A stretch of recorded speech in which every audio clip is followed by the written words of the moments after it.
chances are, if you're watching this video right now, you either know someone who has been a victim of sexual assault or rape, or you yourself have been a victim of sexual assault and rape.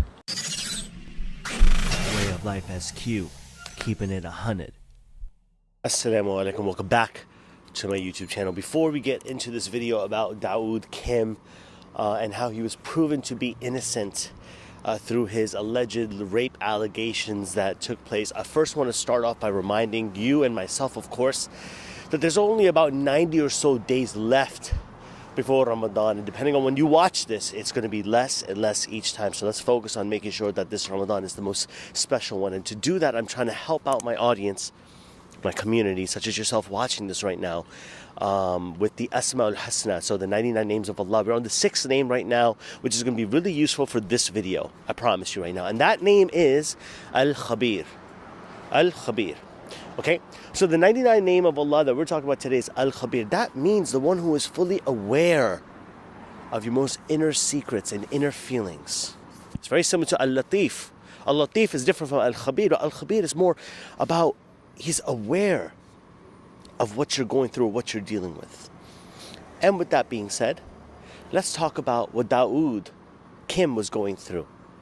Now, I just want to be clear right now. This isn't a tamasha.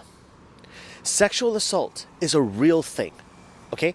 Rape is a real thing. I'm happy that my brother is proven, innocent in this entire process, and he, something about the lines that he was being blackmailed. I didn't really pay attention to it. I'll be honest with you, I didn't. All I know is that he was being blackmailed for whatever he was doing, so on and so forth, okay? First and foremost, to those of us who didn't have the full story and accused Brother Daud Kim, turn to Allah and apologize right now. Because you accused him of something that he wasn't proven against, how he was wrong. And you assumed that he was wrong just because it seemed like evidence pointed against him, number one. Fear Allah for those of you who were slandering the victim.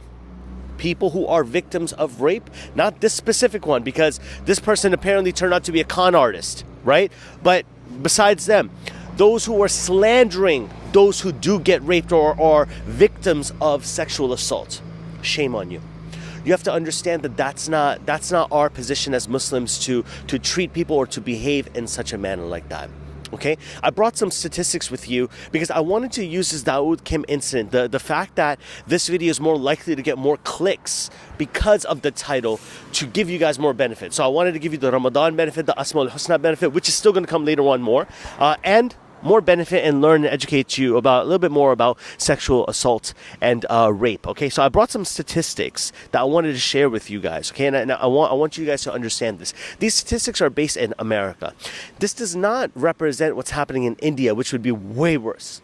Pakistan, way worse. Indonesia, way worse. Bangladesh, way worse. And other countries too. Populations that are higher than the United States. But let me give you some statistics about rape. Okay. 1 in 6 women experiences completed or attempted rape against them. Okay, so 1 in 6 people. So if there's 6 people, 1 out of those 6 have experienced attempted or completed rape against them.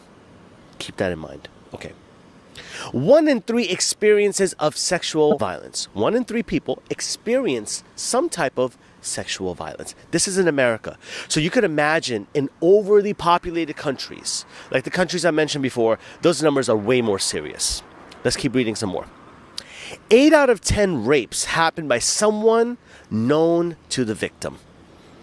So when rapes happen, sexual assaults happen, it's usually done by someone they know. It doesn't necessarily have to be a family member, but it is someone they know. 1 in 10 children, mind you, this is in America. So imagine what's it like in India, Pakistan, Bangladesh, Indonesia. I'm saying these countries because I know them to be very overpopulated. China. I'm not just talking about like Muslim countries, like just everywhere else. Okay, 1 in 10 children are sexually abused by the age of 18.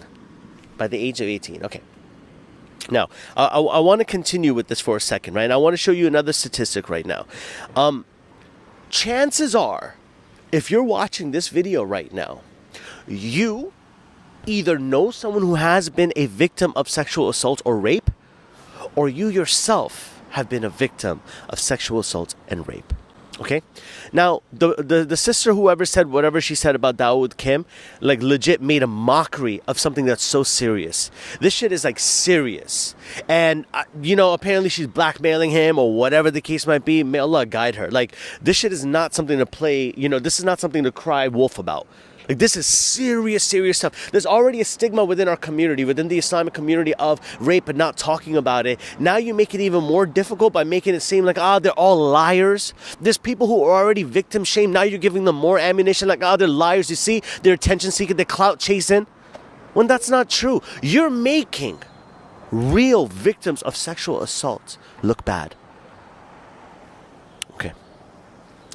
A lot of us in the comment section were talking about why you got raped, you got sexually assaulted, may Allah protect you. Well, why didn't you tell the cops? Why didn't you tell the authorities? Why didn't you tell your parents? Because it ain't that easy. Most of the time, 8 out of 10, the assault is done by someone they know. So how I look telling my mom about her brother who assaulted me? Huh?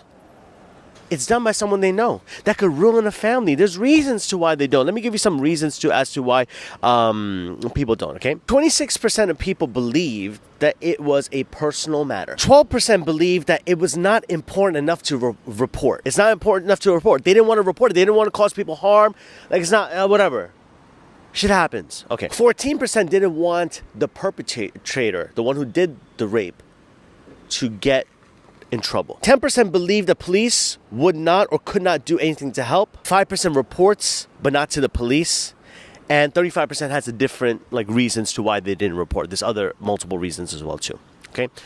I first and foremost want to let you know that if you are someone or a loved one of yours who have confided in you that they have been sexually assaulted, it is your responsibility to take that to the authorities and make sure that justice is being taken place. Most of the time when people are raped or perhaps have committed sexual assaults, they don't get the crime, the penalty that's due to them because we remain quiet.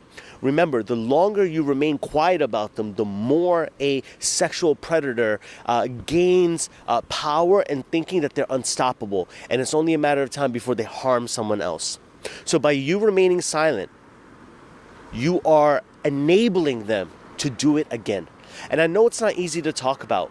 And I wish there was more security in this within the Muslim community. Maybe this is the challenge to me to get better. Maybe this is a challenge for me to create something. And I'm sorry for not having that resource ready for you right now. I used a specific name of Allah Azza wa Jal in the beginning of this video called Al-Khabir. Al-Khabir literally means the one who is aware of the subtleties of your heart, the innermost intricate feelings of your heart. Okay. One of the things that we need to do as Muslims is not only memorize the name and understand the name, so we have to learn how to apply those names. I want you all to realize that none of us knows what's going on in people's hearts and in their minds.